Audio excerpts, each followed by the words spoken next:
Okay, so just a couple of pro tips as a follow-up. As you can see, and that's after quite a bit of settling, quite a bit came out of those compartments, and they're now nice and clean. So what I found is, and why this is so important, especially you guys up north, there are a bunch of, as you can see, some very close quarter connections to the hydraulic lines back in here. So stuff gets packed in there, especially near the mounting points.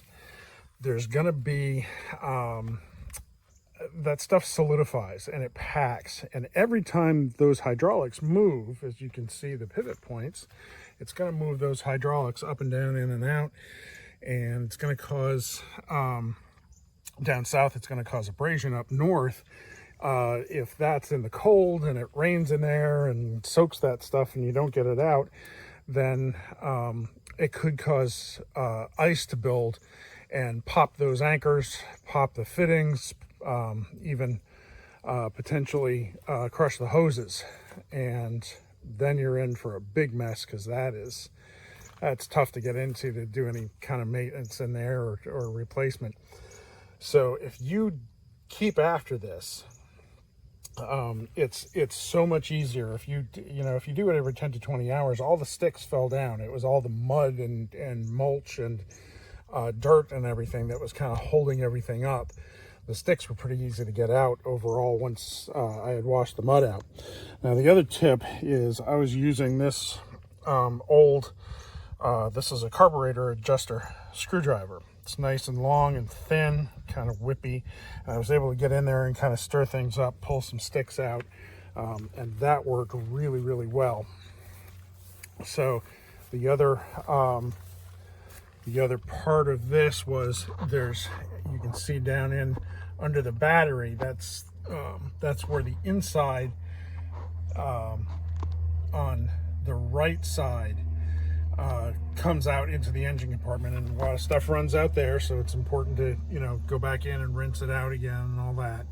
And then over there under the fuel filter is the or the water bowl is the other side's inner hatch, and you can actually kind of see out through it. You can see the light on the other side of it with that front hatch off. So everything really drops very well down and out into that hatch, but some stuff will get back into the engine compartment, so it's important to come back through and do a final rinse out inside.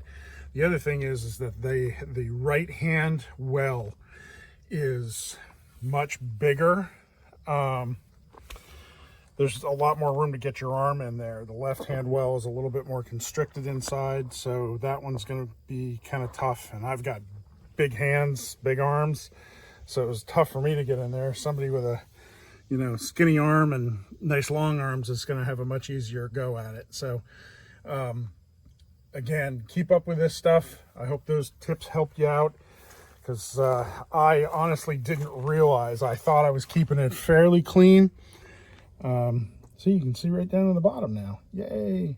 And I didn't realize how deep that well was, and really all the little nooks and crannies where this stuff could collect and start causing problems. So yeah, keep after it. You're not getting it all if you're just doing it from the top, and you're going to wind up in some serious trouble if you don't keep after it. So keep going with these machines. They're great machines, but they've got some issues. They got some hidey holes, so keep after it. Thanks a lot.